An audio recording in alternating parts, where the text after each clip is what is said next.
Сайн байцгаана уу? Энэ удаагийн бичлэгээрээ Deep Water хэмээх гайхалтай адал явдал триллер киног хүргэх болно. Өглөөний мандах нарнаар Бен далаад тайван гэгчин сэлж өдрийг эхлүүлэх бол харин Рич дуу аялан танихгүй хүмүүстэй сэтийнэж байдаг. Бен эхнэр рүүгээ залгаж удахгүй гэртээ харна гэдгээ хэлэх бөгөөд тэдний хүү өвцөн тул түүнд аав нь маш их хэрэгтэй байдаг. Нөгөө талд онгоцны буудал дээр Дэн тамхилж байгаад хамгаалтын ажилтанд сануулan болох бөгөөд тэрээр уцаа цэнгэлж байсан зөөврийн цэнэглэгчээ чемодан руугаа шууд л чихээд хийчихдэг. Ачаа шалгах цэг дээр хамгаалагч түүнээс чемодан дотор ямар нэгэн батарей байгаа эсхийг асуухад Дэн маш овжноор сэдвийг өөрчилж дөнгөдөг. Энэ үед Бен нисэлгээсээ болоод сандарч түгшсэн Кора гих бяцхан охиныг анзаарч онгоцоор нисэх хамгийн аюулгүй хэмээн тайвшруулснаар охин ч айдсаа баг багаар давдаг. Охин Бенийг онгоцны ахмад уу гэж асуухад тэр өөрийгөө туслах нисгэр чимээнэ. Удалгүй Корагийн хойд ээж Жиа, хойд ах Фин хоёр гарч ирэх бөгөөд Жиа муу зүйлээс сэргийлж Финий хувцанд байшил тогтоогч зүүж өгөхөд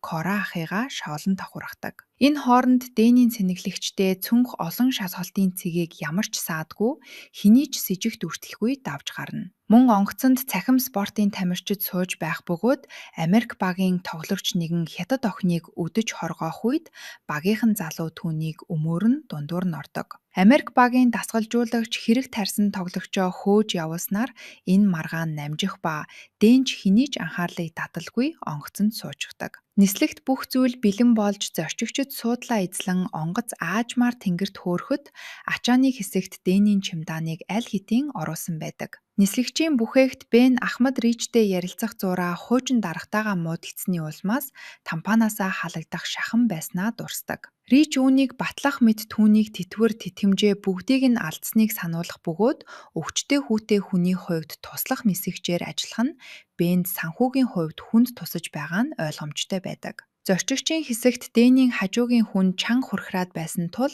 тэр үйлчлэгчээс чихний бөглөө гуйх боловч харамсалтай нь дууссан байдаг. Тиймээс тэрээр аргагүй эрхэнд тамхинасаа гаргаж ирээд хоёр чихэндээ чихчихдэг. Мөнөөх хятад охин багийнхаа найзаас яагаад Америк залууг биш өөрийг нь буруутгаж байгааг асуухад залуу түүнийг тэмцээнээс хойш хит түрэмгий аашлах болсныг сануулна. Охин хариудна: "Тэгвэл чи миний өгсөн захиаг уншихаас яагаад айгаад байгаа юм?" хэмээн шоолоход залуу шууд л босоод угаалгын өрөөг зүгэлдэг. Тэрээр дотоош ормогцоо халааснасаа нөгөөх захиаг гаргаж ирээд чимээгүйхэн ширтэн зогсдог. Үүний зэрэгцээ Корагийн аав охиноо хойд ахтайгаа арай илдэг харьцахыг гуйгч Кора үл тооно. Аав нь эхнэр Жиагаа үнсэх гэтэл Кора хажуунаас нь халайлж яргунах бөгөөд тэд хоёулахнаа байхын тулд угаалгын өрөө рүү сэмхэн орцгоодог. Харин бяцхан Фин эцэг эхийгээ хайн Корагаас хаашаа явсныг нь асуухад охин дүрсгүүтэж онгоцны хойд талд байх усан сан руу явсан гэж хуурдаг. Үүнд нь гиннээр итгэсэн хүү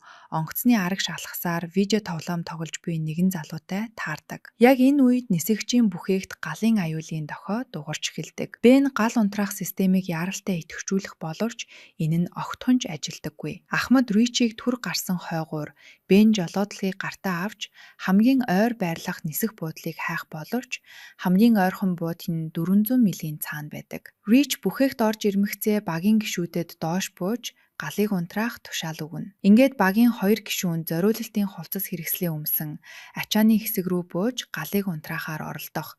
Яг тэр мөчид гинт хүчтэй дэлбэрэлт болдог. Ачаан доторх олон тооны хүчил төрөгчийн баллонууд дараалан дэлбэрч онгоцны их биед ноцтой гэмтэл учруулдаг. Онгоц сүрэх аюулд орсныг зорчигчид ойлгож эхлэхдээ зэрэгцэн бүх зүйл хяналтаас гарч эхэлнэ. Хүн бүр хүчил төрөгчийн маска зүүж хамгийн муу нөхцөл байдалд бэлтгэх бөгөөд энэ үед Корагийн эцэг эх угаалгын өрөөнд хүчил төрөгчийн дутагдлаас болж ухаан алдаж ундаг. Дээрээс унсан хүнд ачаа тээшнүүд хид хідэн зорчигчийг хүчтэй цохиж ухаан алдуулах бөгөөд Ахмад Рич хамаг хүчээ шавхан байж онгоцны тэнцвэрийг арай гэж нэг юм олж авдаг. Хятад залуу угаалгын өрөөнөөс сандран гүйж гарч ирээд Коратай хамт сууж буй Лиза руу очихыг оролдох бөгөөд онгоцны үйлчлэгч түүнээс суудлаа эзлэн аюулгүй байдлаа хангахыг шаардна. Харин Дэн айж сандарсандаа угаалгын өрөө рүү орж нөөгдөн тамхи татах аж. Гэтэл нөхцөл байдал улам хурцдаж, онгоцны хөдөлгүүрүүдийн нэг гинт дэлбэрэх ба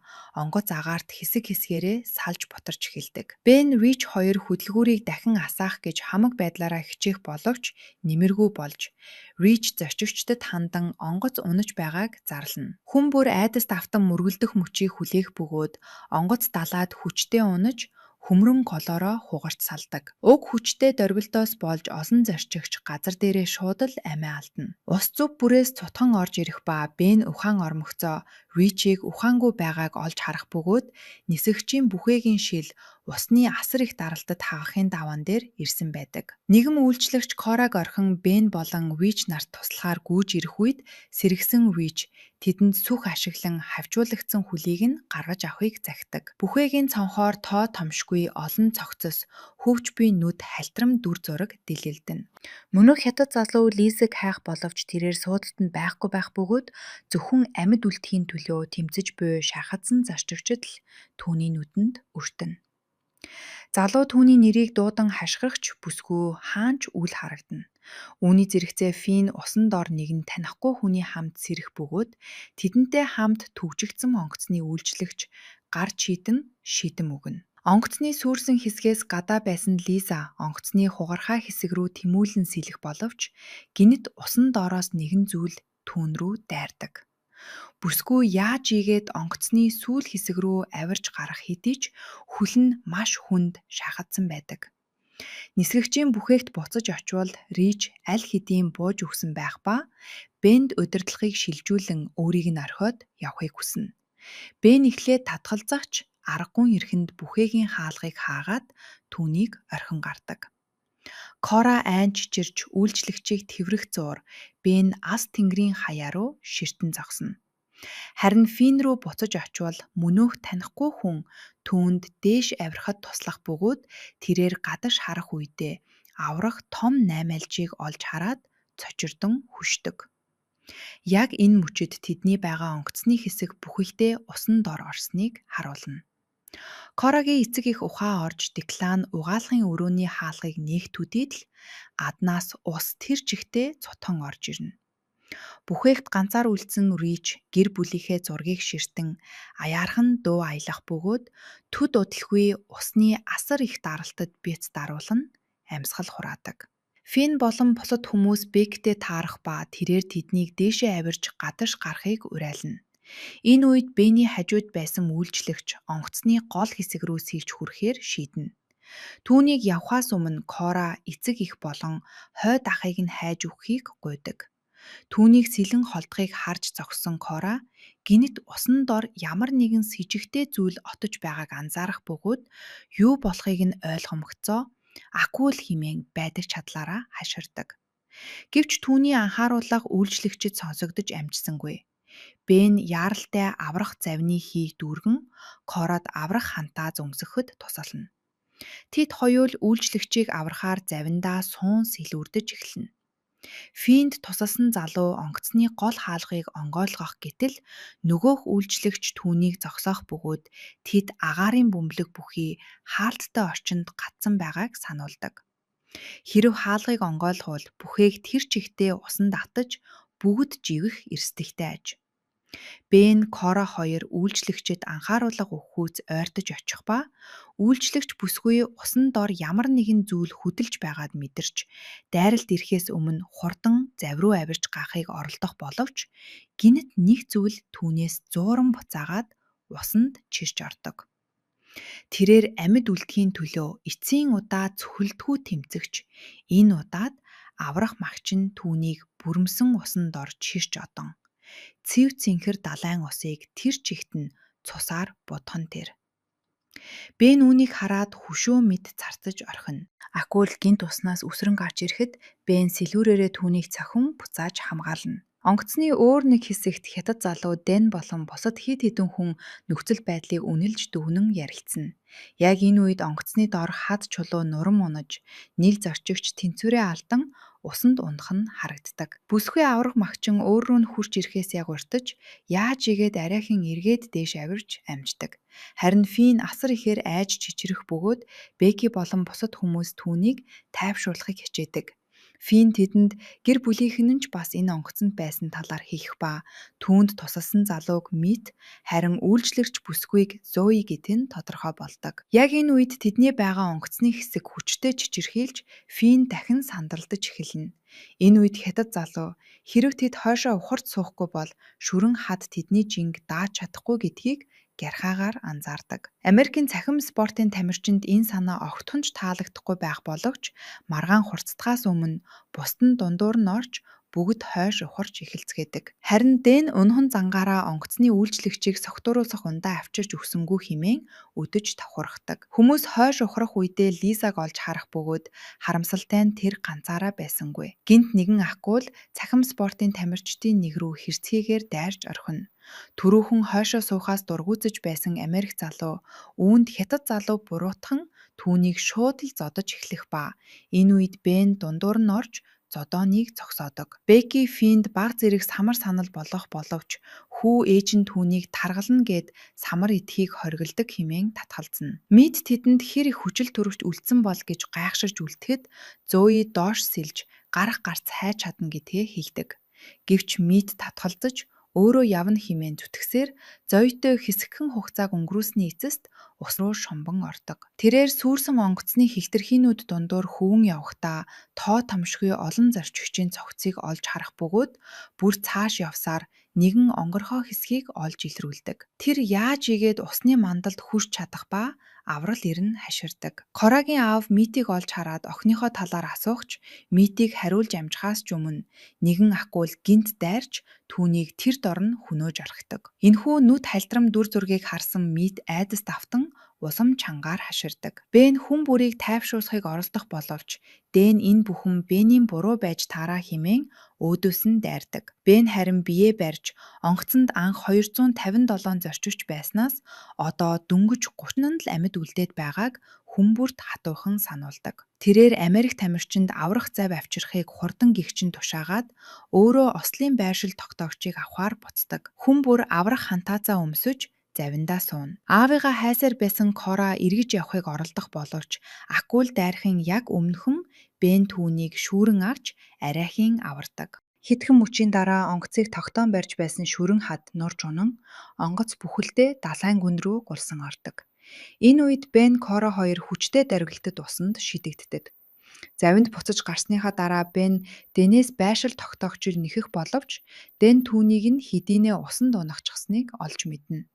Дэн өөрийн алдаагаа хүлээн зөвшөөрөхийн оронд ийм чухал зүйлд илүү анхаарал хандуулсангүй хэмээн дахин Бенийг буруутгах бөгөөд энэ бүхэн түүний хийсэн хэрэг гээд Бенийг нүүр рүү цавхаад авдаг. Гэвч Бенийн төвчээр эцэстээ тулсан байсан тул түүнийг буцаагаад ухаан алдтын цохон унгаадаг. Нөгөө талд Сэм ухаангүй болсон хатжийг олж усны мандалд гарахт нь босолдог. Гэвч тун удалгүй акулууд тэднийг тал талаас нь бүчиж эхлэх бөгөөд Бен тэднийг очиж аварна гэдгээ хэлнэ. Удалгүй тэр хаваар дүүрэн акул болох хэдий ч зав хэдийнэ тэнд хурж очин тэд хамтдаа хөвгүүдийг аварч дөнгөдөг. Үүний зэрэгцээ тэдний хүчил төрөвч бараг дуусаж байгаа тул Зои Финтэй хамт сэлэхэд бэлтэж эхлэх ба энэ үед Беки сэлэх ямар ч тэнхэлгүй болсноо хэлж өөрийг нь тэнд нь үлдээгээд явахыг тэднээс цөхрөнгөө баран гуйдаг. Тэд аргагүй ирэхэнд Бекиг тэнд нь орхиод онгоцны сүрсэн хэсгүүд дундуур сэлж эхэлнэ. Гинт тэдний өмнө Митийн цогцос хөвж гарч ирэх нь хүн бүрийг дахин нэг удаа айдас давтуулдаг. Тэд яаж игээд усны мандагт хүрч чадах бөгөөд тэнд нэгэн хийлдэг аврах зав хөвж байхыг олж харна. Бүгд завинд гарсны дараа Бен Дэн рүү хандан түүнийг хамгийн чухал байшил тогтоогчийг усанд унгаасан болохоор одоо бидэнд зөвхөн сохор азанд л найдах зам үлдсэн гэдгийг хатуухан сануулдаг. Дэн түүнд өөр арга зам хайхыг шаардаж хүүхдүүдээ эцэггүй өсгмөөргүй байна хэмээн бухимддаг. Яг энэ үед тэдний дээгүүр нэгэн нистэгт хэрэг өнгөрөх бөгөөд тэд хоолоогоо сөөтөл аврал ирнэ хашгирагч нистэгт хэрэгний багийнханд юу ч сонсогдсонгүй тул төд удалгүй холдон оддог. Нөгөө талд зооёо завиа дэлгэж финийг дээш гаргах боловч гинт усан доороос акулууд түүнийг хүчтэй чирч одов. Тэрээр амьд үлдэхийн төлөө эцсийн хүчээ шавхан дахин нэг оролдож арайхын завинд гарч ирж чадах хэдий ч маш хүнд шархагдсан байх бөгөөд их хэмжээний цус алдсны улмаас тун өдөхгүй ухаан алдан ундаг. Фин тусламж дуудахыг оролдохдоо санамсаргүйгээр усан дунах ба акул тэр даруй түүн рүү чиглэн дайрдаг. Нар хэдийнэ жаргаж эргэн тойронд түнэр харанхуй нүмернэ. Бекигийн хүчил төрөвчч дуусахад ойртсон байлаа. Тэрээр ач охиныхоо зургийг сүүлчийн удаа ширтээд өөрийг нь энэ хорвоогийн хамгийн жаргалтай хүн болгосонд талархан сайн сайхан бүхнийг өрөөгөөд эцсийн амьсгалаа авдаг. Аз болоход аврах багийнх нь тэднийг эцэст нь хайж эхэлсэн байдаг.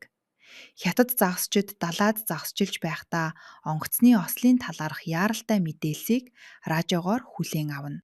Тэд ослын газартаа хамгийн ойр байсан тул аль босох олон хүнийг аврахаар шууд хитгий шүтдэг. Энэ үед хүмүүс завинд хэн нэгэн ирж аврахыг хүлээж сууна.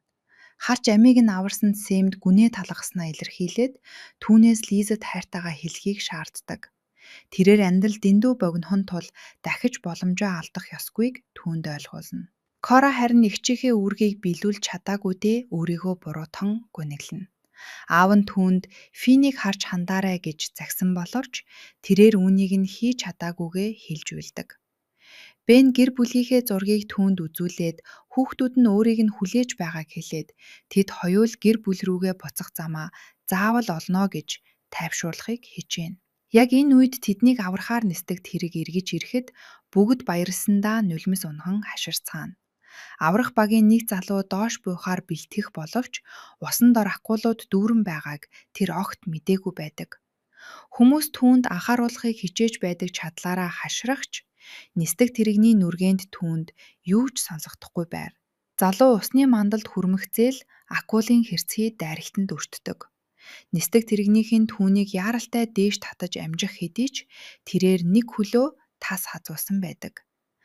Акул залууг тэр чигтэн залгиж улмаар нисдэг тэргийг доош нь хүчтэй татснаар хүчтэй давалгаа үүсэж аврах завь хөмрөн хүн бүр далайд ундаг. Бүгд сандралдан завь руугаа буцаж гарахыг оролдох үед Дэн нөгөөх шахагдсан онгоцны үйлчлэгчийг санамсаргүйгээр усан дунгааж бүсгүй тэр даруй акулын хоол болж орхидог. Гэтэл тэдний нүдэнд нэгэн усан онгоц үзэгдэх ба Бен яаралтай гэрэлт дохио асааж тэдэнд мэдэгдэнэ. Онгоц тэднийг олж харан чиглэн ирэх боловч гинтхэн зогсч хүмүүсийг төрөгдөлд оруулдаг. Бен усан онгоц шүрэн хадыг давж гарч чадахгүй тул тэд өөрсдөө завиа наашин чирэх хэрэгтэй болсныг хэлнэ. Яг энээгзэгтэй мөчөд тэрээр Кора завинд байхгүй байгааг анзаарна. Тэд охиныг онгоцны сүрсэн хихтэрхий дээр ганцаараа айж чичрэн хүлээж байгааг олж хардаг. Дэн охиныг тэнд нь орхихыг санал болгохч Бен түүнд ямар нэгэн муу зүйл тохиолдохыг хизээж зөвшөөрөхгүй хэмээн зоригтойгоор үсэрдэг. Түүнийг сэлэх үед акул улам бүр ойртох боловч Бен дайралтанд өртгөөсөө яг уртаж амьсгаа аван мандалд гарч ирж дөнгөнө. Тэрээр охинд аврах хантаа зөмсүүлээд өөрөөс нь маш сайн зуураарэ гэж захидаг. Ингээд тэд хамтдаа ус руу үсэрж хүлэг онгоцны зүг сэлж эхлэх үед акулууд тэднийг тал талаас нь гарцгүй бүсэрж эхэлнэ. Загасчид үүнийг харамгцаа хүлхийн ахмад барьсан бүх загсаа буцаагаад далаа руу асгах тушаал буулгана. Акулуудын нэг Кора руу дайрахын даваан дээр Бен гэрэлт дохооны буугаар түүнийг яг онож бууддаг.